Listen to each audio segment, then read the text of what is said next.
Fortifiez-vous dans le Seigneur. D'où vient cette force? Cette force ne peut venir que du Seigneur. Tu ne peux la trouver nulle part qu'en Dieu.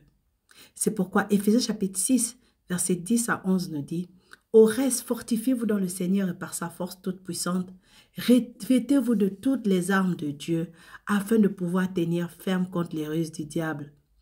Paul avertit les Éphésiens et leur dit de prendre les armes de Dieu. Nous savons qu'il parlait à des chrétiens nés de nouveau, remplis du Saint-Esprit. Il parle à ses frères et sœurs bien-aimés. Malheureusement, beaucoup de chrétiens sont sauvés, remplis du Saint-Esprit et en feu pour Dieu. Puis ils en viennent à baisser les armes. Mais vous, nous, enfants de Dieu, nous devrions pas nous refroidir. Cela peut arriver dans le naturel, mais ne doit pas se produire dans les choses de Dieu.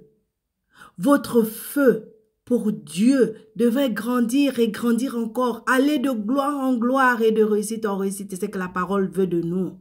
Le Seigneur dit qu'il vaut mieux que nous soyons froids et bouillants, car si nous sommes tièdes, il nous vomira de sa bouche. Cela signifie que nous pouvons devenir des chrétiens tièdes. Paul dit alors quelque chose d'important. Il dit: fortifiez-vous, soyez forts. Il les encourage à faire leur démarche pour se fortifier progressivement et devenir de plus en plus forts. En d'autres termes, vous devriez être plus fort aujourd'hui qu'hier et plus fort demain qu'aujourd'hui.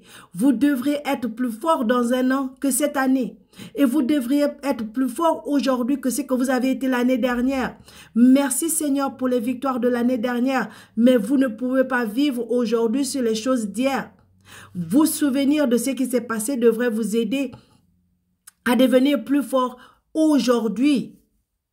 Donc, fortifiez-vous dans le Seigneur. Cette force ne peut nous servir que du Seigneur, ne peut nous venir que du Seigneur. Vous ne la trouverez nulle part ailleurs, ni dans vos raisonnements, ni dans votre connaissance, ni dans vos ressources physiques et matérielles. Cette force ne se trouve que dans le Seigneur pour vaincre son ennemi.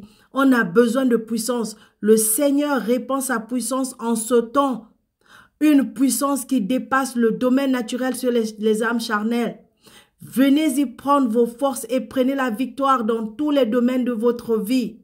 Fortifiez-vous dans le Seigneur. Qu'est-ce que cela veut dire? Avoir une foi imbranlable sur Dieu. Savoir que Dieu est avec moi. Donc, au lieu de combattre l'ennemi, au lieu de rendre le mal pour le mal, on rend le mal par le bien. On loue Dieu pour la victoire qui va venir. Même si on ne la voit pas, même si on ne la sent pas, on sait qu'elle va venir parce qu'on est plus que vainqueur. Alors, abonne-toi.